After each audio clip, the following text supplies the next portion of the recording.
Hay pocas palabras tan usadas y tan poco comprendidas como esta. Amor. La pronuncias desde muy temprano. La escuchas en canciones, en promesas, en despedidas, en plegarias, en recuerdos, en pérdidas. Y sin embargo, cuanto más cerca parece estar, más difícil resulta explicarla. Porque el amor no se deja encerrar con facilidad. No cabe del todo en una definición. No se deja reducir a una sola teoría, a una sola hormona, a una sola emoción, a una sola historia. Es como intentar atrapar el viento con las manos. Puedes sentirlo. Puedes notar su efecto. Puedes ver lo que mueve a su paso. Pero no puedes observarlo directamente como observas una piedra, una mesa o una herida visible. Y aún así, pocas cosas transforman tanto la vida humana. Bienvenido a Sabiduría Nocturna.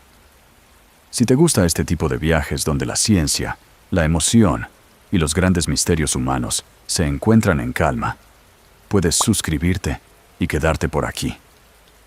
Todavía queda mucho por descubrir. El amor puede levantar un día entero con una sola presencia. Puede cambiar la forma en que miras el tiempo. Puede hacer que el mundo parezca más amplio o más frágil. A veces se siente como una casa encendida en mitad de la noche. Un lugar donde por fin algo descansa.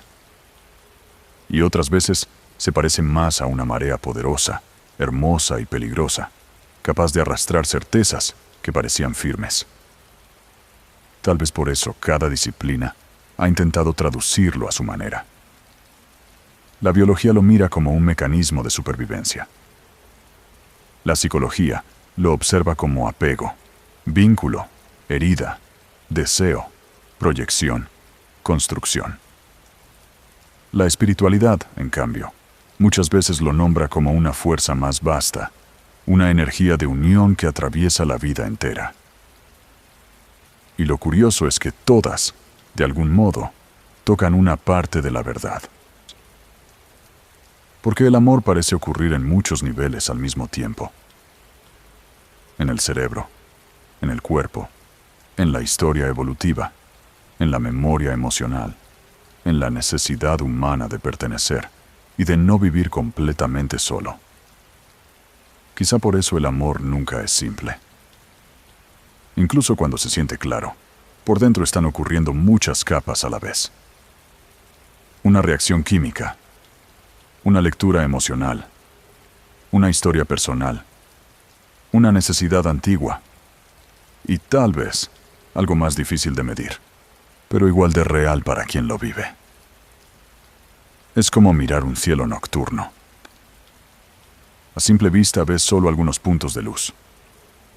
Pero detrás de esos puntos hay distancias inmensas, fuerzas invisibles, órbitas, gravedad, fuego, materia, tiempo. Con el amor sucede algo parecido. Lo que sientes es solo la superficie visible de una profundidad mucho mayor. Y quizá esa sea una de las razones por las que el amor fascina tanto. Porque nunca termina de agotarse en una explicación. Siempre queda algo que se escapa. Algo que la química ilumina, pero no agota.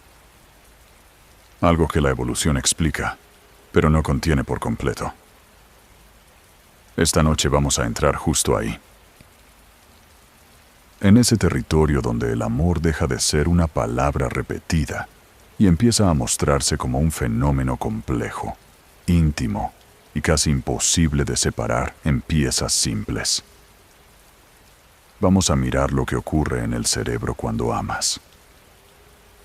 La antigua lógica biológica que ayudó a la especie humana a sobrevivir. La parte instintiva que busca hogar en otro cuerpo. La diferencia entre enamorarse y construir. La tensión entre fidelidad, deseo, propósito y libertad. Y también esa otra posibilidad, la de que el amor no sea solo un vínculo romántico, sino una forma más amplia de estar vivo. Tal vez mientras avanzas en este recorrido, descubras que el amor no es una sola cosa. Tal vez sea una mezcla extraña de biología y misterio, de necesidad y elección, de apego y trascendencia. Y quizá, al final, la pregunta no sea solo ¿qué es el amor? Quizá la pregunta más profunda sea por qué algo tan invisible ha sido capaz de organizar, romper, mover y dar sentido a casi toda la vida humana. Porque hay algo indudable. Cuando el amor aparece, el mundo interior cambia. Y cuando desaparece, también. Así que esta noche, más que buscar una definición cerrada, vamos a hacer algo distinto. Vamos a acercarnos, a escuchar, a mirar el amor desde distintos ángulos, hasta que empiece a revelarse, no como una respuesta simple, sino como una de las experiencias más complejas y más decisivas de toda la existencia humana. Cuando te enamoras, algo cambia en la arquitectura misma de la experiencia. No solo piensas distinto, no solo sientes más. Es como si el mundo entero adquiriera otra intensidad. Una calle cualquiera parece más luminosa. Un mensaje tarda demasiado en llegar. Una ausencia pequeña se vuelve enorme. Una presencia concreta puede alterar por completo el clima interior de un día entero.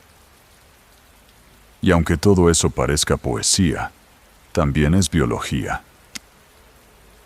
Porque cuando el amor irrumpe en su forma más intensa, el cerebro no permanece igual. Se activan circuitos de recompensa.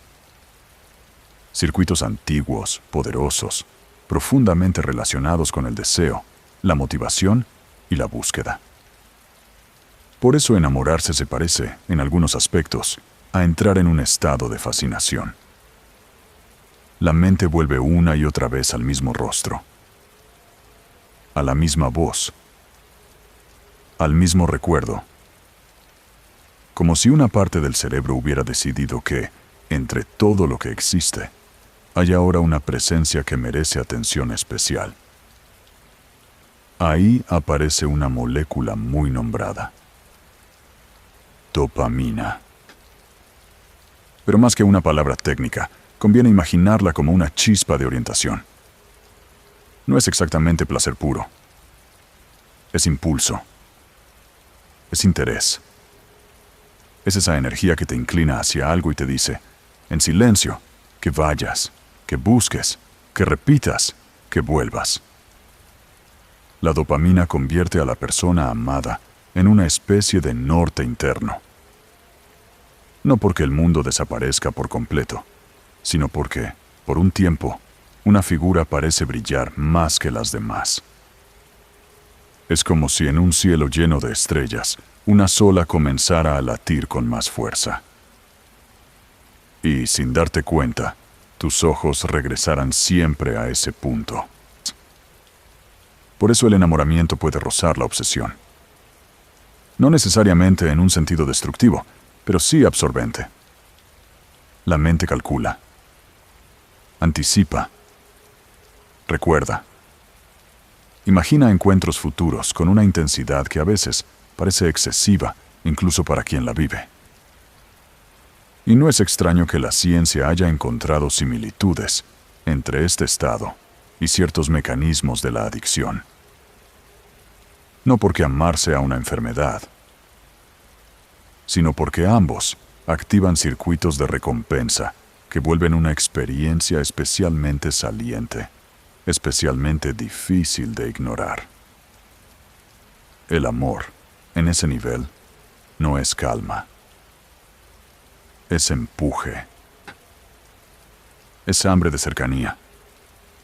Es una forma de atención magnificada. Pero no todo en el amor es dopamina. Si fuera solo deseo y búsqueda, el vínculo se incendiaría rápido y se apagaría con la misma velocidad. Ahí entran otras sustancias. La oxitocina. La vasopresina. Sus nombres suenan fríos, pero lo que ayudan a construir es cualquier cosa menos fría. ayudan al apego, a la sensación de confianza, a la percepción de cercanía, a ese alivio profundo que aparece cuando alguien deja de ser solo una fuente de intensidad y empieza a sentirse también como refugio. Si la dopamina enciende la persecución, la oxitocina ayuda a suavizar la llegada. Si una empuja hacia el encuentro, la otra ayuda a que el encuentro se sienta habitable. Es la diferencia entre el fuego y el hogar. Entre el vértigo de mirar a alguien y no poder apartar la mente, y la calma de sentir que junto a esa persona, algo dentro de ti baja la guardia. Tal vez por eso el amor tiene tantas caras, incluso dentro del cerebro. Una parte desea, otra se apega, otra teme perder, otra imagina futuro, otra busca seguridad. Y todas esas capas pueden coexistir al mismo tiempo, a veces en armonía y a veces en tensión. Porque amar no activa una sola tecla. Se parece más a una constelación entera, encendiéndose dentro del sistema nervioso. Por eso puedes sentir euforia y miedo, deseo y ternura, paz y amenaza, confianza y vulnerabilidad. El cerebro enamorado no entra solo en placer, entra también en exposición. Porque cuando alguien importa de verdad, aparece al mismo tiempo la posibilidad de la pérdida. Y esa mezcla vuelve al amor tan poderoso. No es una emoción simple, alineada, transparente. Es un estado donde recompensa, apego, memoria, deseo y temor se entrelazan como raíces bajo la tierra. Desde afuera solo ves el árbol, pero debajo hay una red entera sosteniéndolo. Quizá por eso decir que el amor es química resulta verdadero y al mismo tiempo insuficiente. Sí, hay química. Y esa química importa. Moldea la percepción. Organiza el deseo. Modifica la atención. Hace que una persona se vuelva emocionalmente central en el mapa del cerebro. Pero decir solo eso sería como mirar una hoguera y decir que es temperatura. Es cierto, pero no alcanza. Porque esa química no ocurre en el vacío. Ocurre dentro de una historia humana. Dentro de una biografía. Dentro de una especie que aprendió a vincularse para sobrevivir, cuidar, reproducirse y permanecer. Y ahí aparece la siguiente capa de esta historia. Si el amor conmueve el cerebro con tanta fuerza, quizá no sea solo por belleza o por azar. Quizá también haya una razón mucho más antigua latiendo debajo de todo esto. Una razón escrita no en poemas, sino en millones de años de evolución. Y en esa profundidad más antigua, el amor deja de parecer solo una experiencia íntima. Empieza a revelar otra dimensión. Una dimensión escrita mucho antes de tu nombre, de tus recuerdos y de tu historia personal. La dimensión de la especie. Porque antes de convertirse en poema, promesa o nostalgia, el vínculo fue una ventaja evolutiva. No en el sentido frío de una fórmula mecánica, sino en algo más elemental, más antiguo, más cercano al hecho de seguir vivos. Durante millones de años, acercarse a otro no fue solo una cuestión de ternura. Fue también una forma de aumentar las posibilidades de sobrevivir, de reproducirse, de proteger a una descendencia que, en el caso humano, nace especialmente vulnerable y necesita mucho tiempo de cuidado. Eso cambia la mirada sobre el amor, porque de pronto entiendes que no apareció solo para embellecer la vida. Apareció también para sostenerla. La cercanía entre dos cuerpos. El apego entre madre e hijo. La necesidad de pertenencia. La tendencia a formar alianzas estables. Todo eso no es un accidente sentimental. también es historia biológica. Es como si la evolución hubiera ido tallando, muy lentamente, una intuición dentro de nosotros. La intuición de que juntos era un poco más posible permanecer. De que el vínculo no era solo compañía, sino refugio, o cooperación y continuidad. Quizá por eso la soledad duele de una forma tan física. Porque en algún nivel profundo, muy antiguo, estar desconectado nunca fue neutral. Durante demasiado tiempo, quedar solo significó quedar más expuesto, más frágil, más cerca del riesgo. Y en cambio, vincularse significó algo más que afecto. Significó posibilidad. Eso no quiere decir que todo amor pueda explicarse por la reproducción, ni que la evolución contenga por completo la experiencia humana de amar. Pero sí sugiere que debajo de la emoción existe una base mucho más antigua de la que solemos imaginar. Como si el amor fuera un árbol inmenso. Arriba ves las hojas, la sombra, el movimiento hermoso de las ramas. Pero debajo hay raíces profundas, hundidas en una tierra hecha de supervivencia, selección y tiempo. También la genética parece participar en esta historia. No como un destino cerrado. No como una sentencia que decida por completo a quién amarás o cómo te vincularás. Pero sí como una inclinación, una sensibilidad, una base que puede influir en la forma en que el apego y la conexión se viven. Hay personas que parecen buscar cercanía con más facilidad. Otras reaccionan con más alarma ante la distancia. Otras necesitan más tiempo para confiar. Y aunque la historia personal importa muchísimo, el cuerpo no llega vacío a esa historia. Llega con predisposiciones, con sensibilidades, con una antigua memoria biológica que también participa, en silencio, del modo en que cada vínculo es sentido. Eso vuelve el amor todavía más complejo. Porque ya no es solo una emoción del presente. Es también una herencia del pasado remoto. Una fuerza moldeada por miles y miles de generaciones que encontraron, en la cercanía, una ventaja frente a la intemperie. Imagina a los primeros humanos alrededor de un fuego. La noche es inmensa. El frío muerde. Hay peligros afuera. Sombras que no pueden nombrarse del todo. Y sin embargo, ahí, junto a otros, el cuerpo puede bajar un poco la guardia. Quizá el amor empezó también ahí. No solo en el deseo. No solo en la reproducción. Sino en esa experiencia ancestral de que la cercanía humana cambia el modo en que se habita el mundo. La especie sobrevivió no solo por fuerza o inteligencia, también por cooperación, por cuidado, por apego, por la capacidad de sostener a otro cuando todavía no podía sostenerse a sí mismo. Y eso deja una marca profunda. Una marca que todavía respira dentro del cuerpo moderno, incluso rodeado de pantallas, ciudades y rutinas que parecen haber quedado muy lejos de aquel fuego antiguo. Tal vez por eso el amor no se siente solo como deseo. Se siente también como pertenencia, como reconocimiento, como el alivio de encontrar por un instante un lugar donde algo dentro de ti deja de sentirse completamente solo. Y ahí aparece un matiz importante. La biología explica mucho, pero no lo explica todo. Puede decir por qué el vínculo fue útil.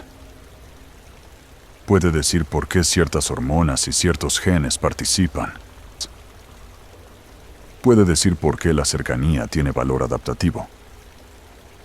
Pero no alcanza para explicar del todo lo que se siente cuando alguien deja de ser solo otro ser humano y empieza a parecer hogar.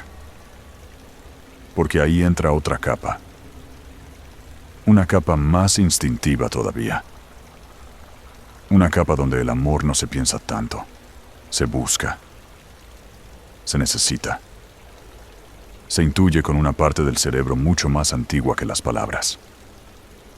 La parte que no pregunta primero si es lógico. La parte que pregunta, antes que nada, si hay seguridad, si hay refugio, si hay alguien con quien por un momento el cuerpo pueda sentir que ya no tiene que atravesar la noche solo. Hay una parte de tu cerebro que es mucho más antigua que tus argumentos. Más antigua que tus opiniones sobre el amor. Más antigua que tus promesas. Más antigua incluso que la versión de ti, que hoy intenta explicarse por qué ama como ama. Es una parte que no habla en palabras. Habla en impulsos, en alarma, en alivio, en esa sensación inmediata de que algo se siente seguro, ¿o no? Ahí, en esa profundidad, el amor adquiere otro rostro. Ya no es solo deseo. Ya no es solo idealización. Es necesidad de refugio. Porque una parte muy antigua de ti sigue buscando, incluso hoy, algo que se parece a hogar. No hogar en el sentido de una casa, sino hogar en el sentido de descanso. De poder bajar la guardia. De sentir que por un momento el sistema ya no tiene que seguir vigilándolo todo. Tal vez por eso algunas personas no se sienten amadas solo cuando reciben afecto. Se sienten amadas cuando su cuerpo logra aflojarse cerca de alguien. Cuando la respiración cambia. Cuando el pecho deja de estar tan tenso. Cuando la presencia del otro no exige defensa, cálculo ni supervivencia constante. El amor deja de ser idea y se vuelve regulación. Eso es profundamente biológico. Una parte del cerebro, más instintiva, más antigua, necesita señales de pertenencia para sentirse a salvo. Necesita contacto. Necesita reconocimiento. Necesita saber que no está completamente solo frente al mundo. Por eso el vínculo humano puede calmar de una forma que la razón por sí sola no consigue. Porque no está actuando solo sobre tus pensamientos. Está tocando una capa mucho más profunda del sistema. Es como si dentro de ti hubiera un animal antiguo. No violento, necesariamente. Pero sí atento. Vigilante. Siempre intentando decidir si el territorio es seguro o peligroso. Y cuando encuentra una presencia que se siente confiable, algo en ese animal baja la cabeza y descansa por fin unos segundos. Quizá por eso el amor tiene tanto que ver con la sensación de hogar. Porque no es solo un asunto romántico. Es un asunto del sistema nervioso. Es un asunto del cuerpo encontrando un lugar donde no todo tiene que ser alerta. Eso también explica por qué a veces el amor no se elige de manera completamente racional. Porque hay capas del vínculo que se deciden antes del pensamiento consciente. Capas que registran tono de voz, presencia, distancia, ritmo. Señales mínimas que el cuerpo interpreta mucho antes de que la mente las traduzca en palabras. A veces dices, no sé por qué con esta persona me siento en paz. Y en el fondo, esa frase encierra una sabiduría muy antigua. Tu sistema sí lo sabe.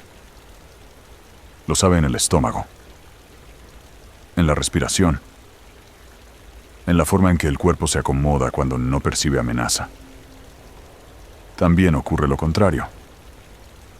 A veces hay personas que parecen intensas, fascinantes o incluso irresistibles. Y sin embargo, algo profundo en ti nunca logra descansar cerca de ellas.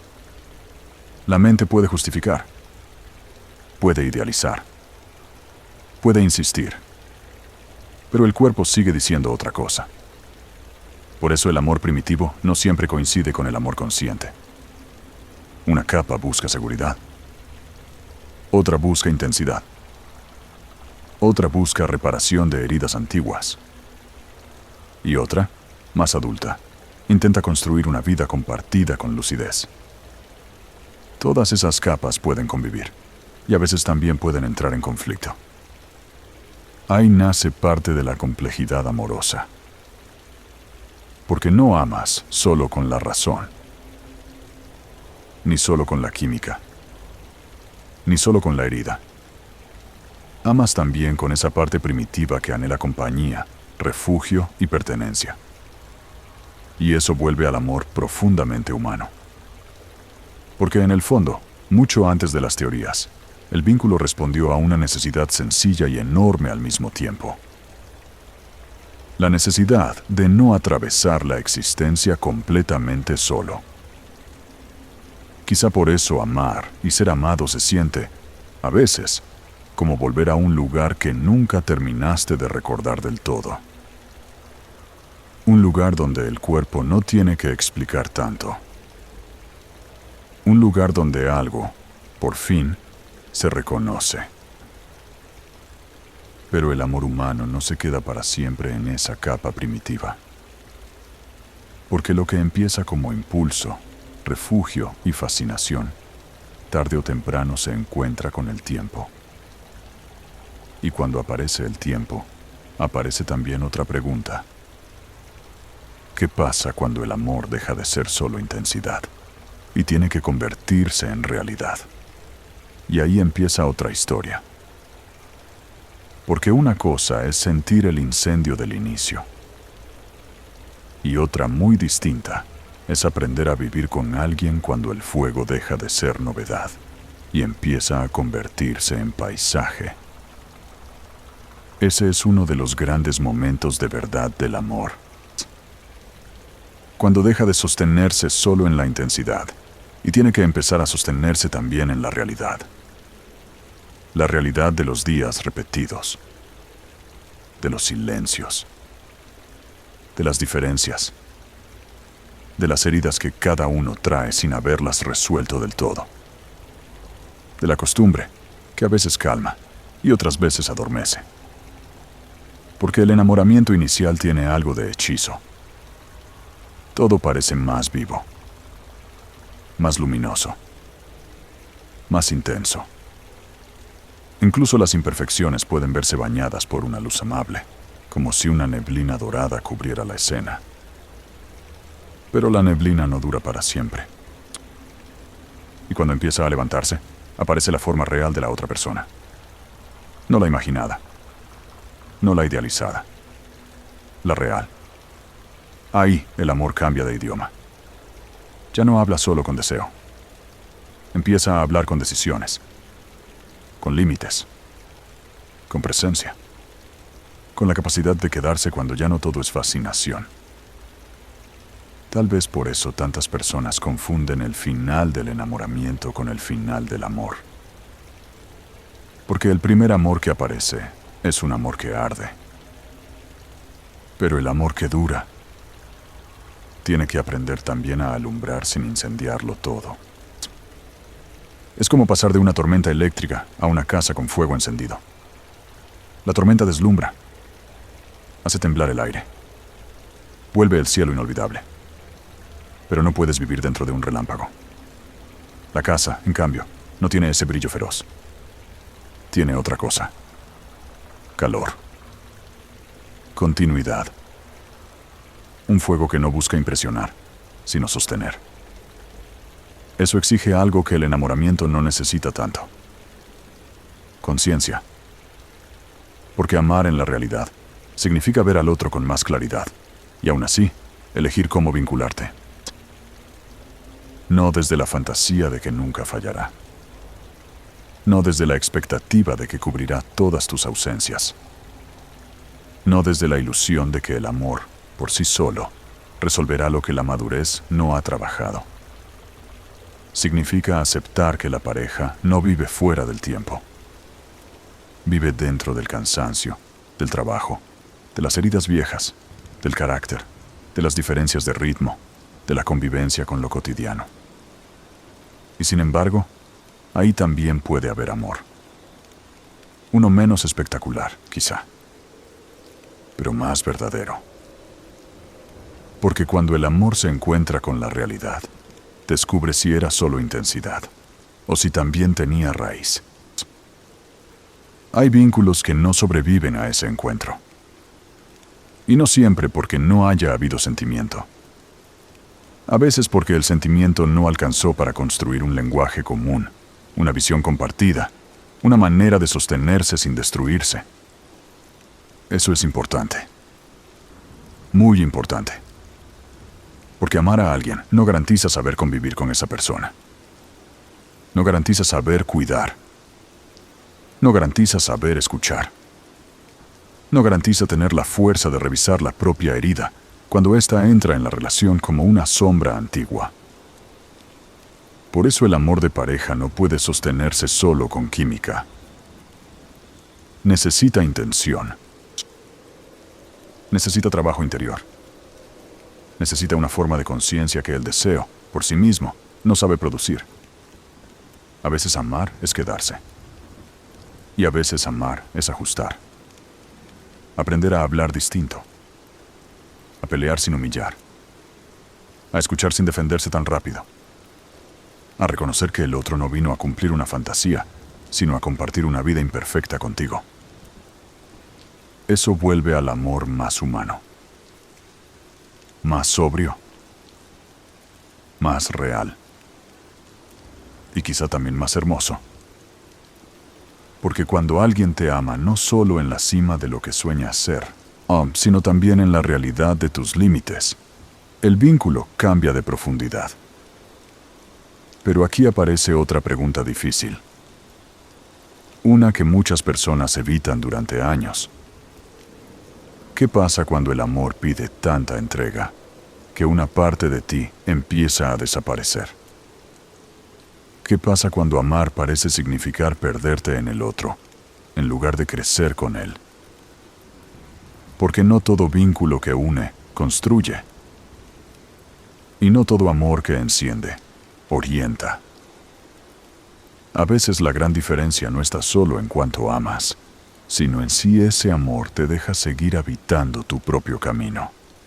Y ahí aparece una de las preguntas más íntimas y más decisivas del amor adulto. ¿Qué lugar ocupa el otro en tu vida sin que tú desaparezcas de la tuya? Porque durante mucho tiempo se nos enseñó una imagen del amor que parecía hermosa, pero escondía una trampa. La idea de que amar era fundirse, perder bordes, dejar de distinguir dónde terminabas tú y dónde empezaba el otro.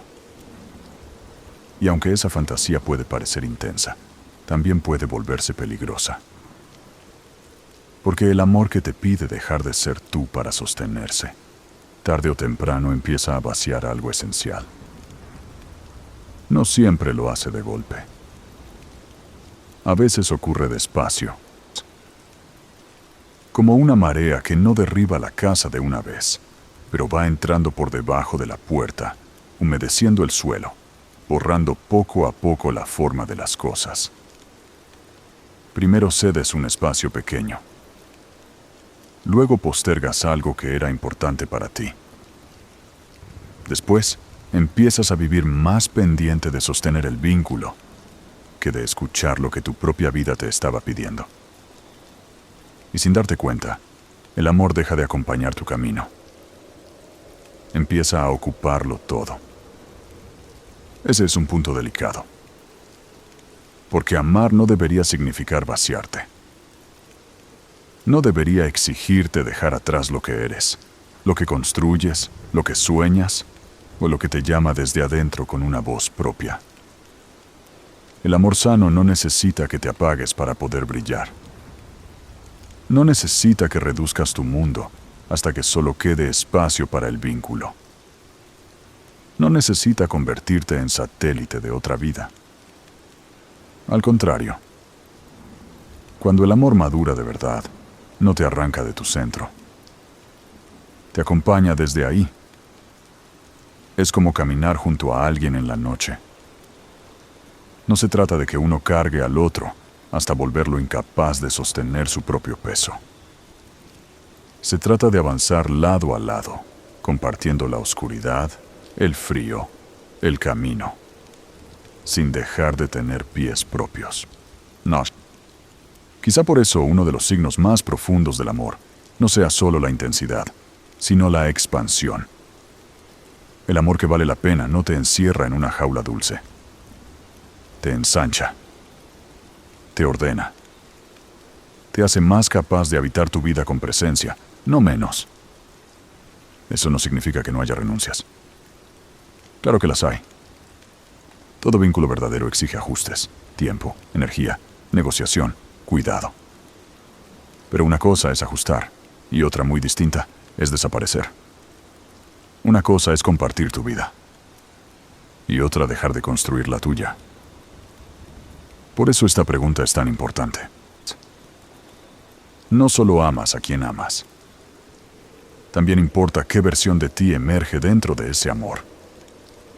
Te vuelves más verdadero o más pequeño, más lúcido o más perdido, más presente en tu camino o más desconectado de aquello que le da sentido a tu existencia. Porque una relación puede ser intensa y aún así apartarte de tu propósito.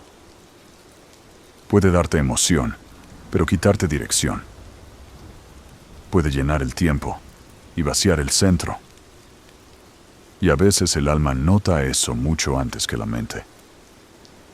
Lo nota como una incomodidad difícil de nombrar. Como una tristeza extraña en medio de algo que, en apariencia, debería bastar. Como la sensación de que amas, pero te estás alejando de ti. Ese es uno de los dolores más silenciosos.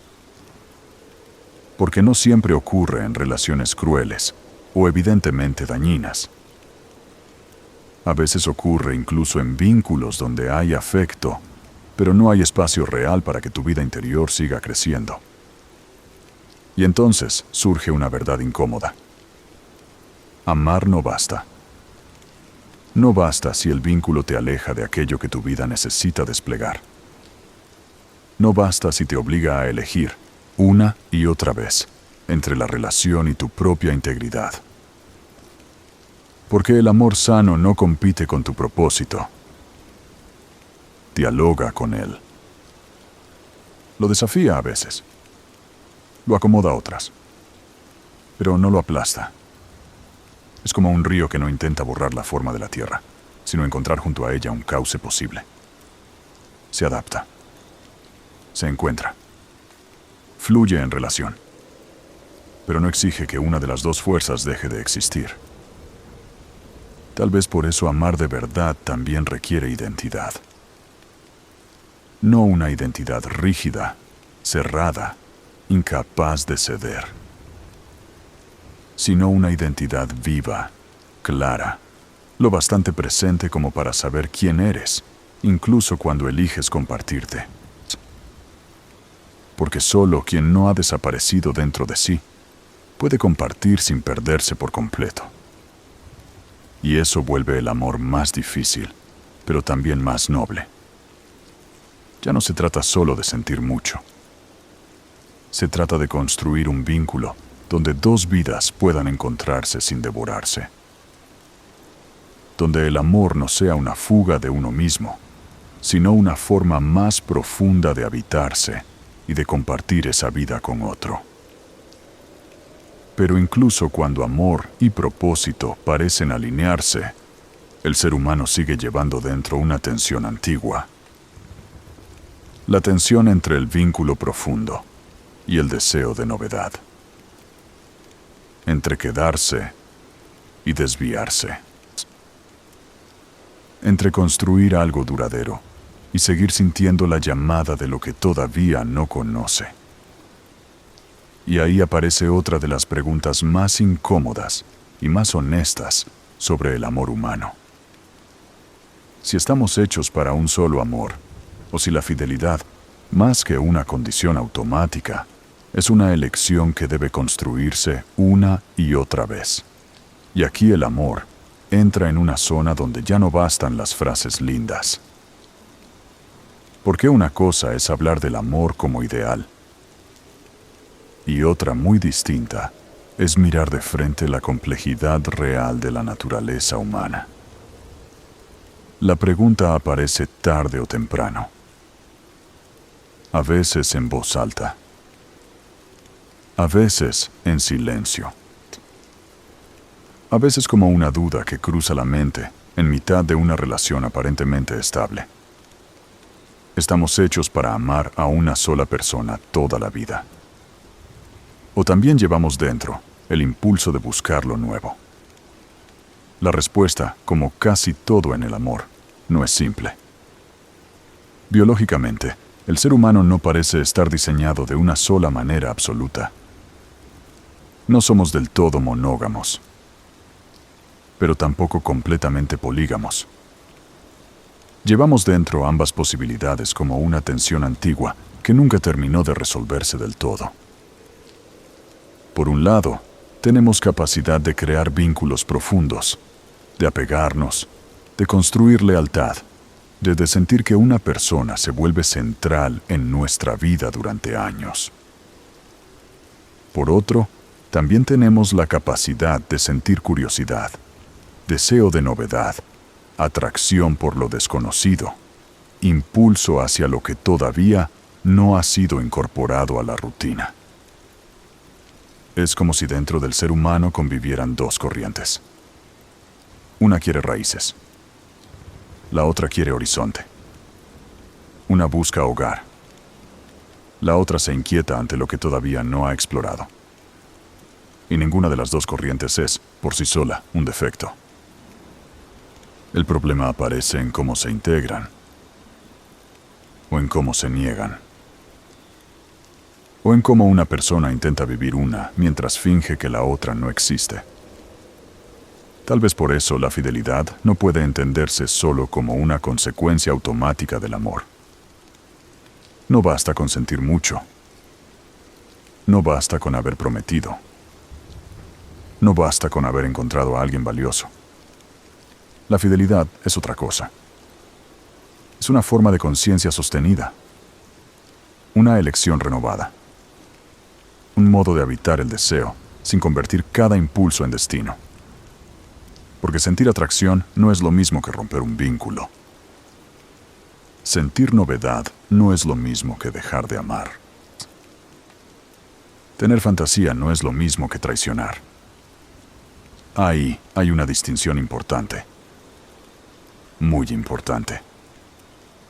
A veces las personas sufren porque creen que amar de verdad debería borrar por completo toda posibilidad de deseo fuera de la pareja.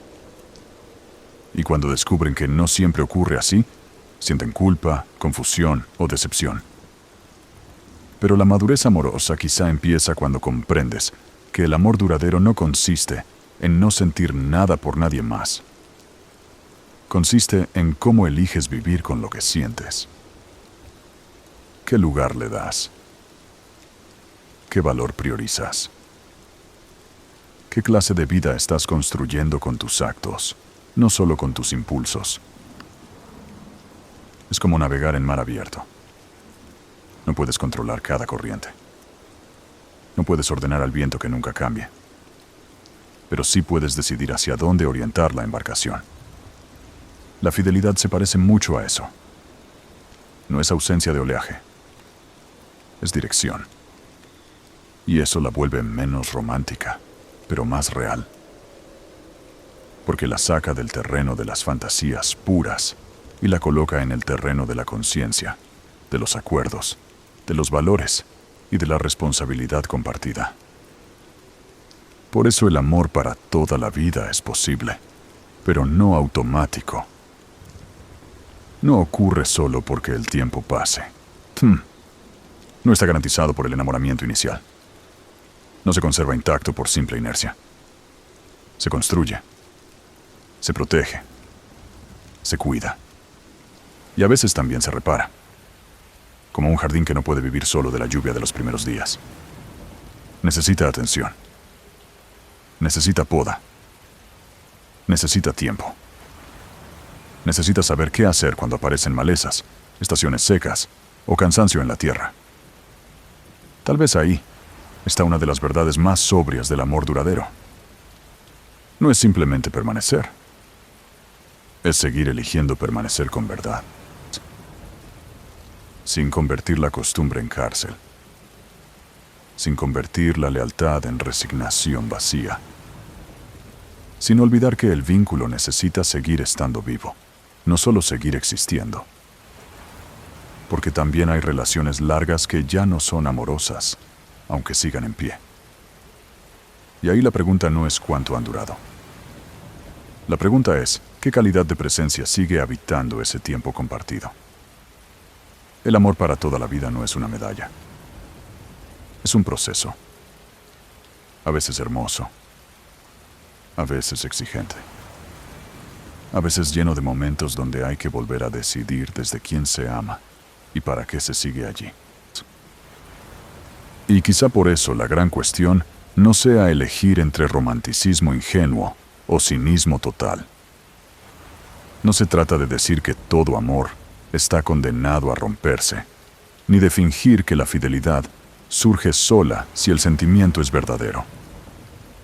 Se trata de algo más honesto.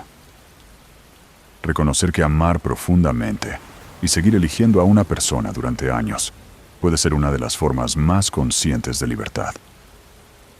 No una libertad sin deseo.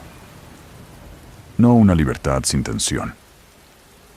Sino una libertad capaz de orientar lo que siente hacia una vida compartida con sentido. Y aún así, hay quienes sienten que todo esto no alcanza para explicar el amor por completo.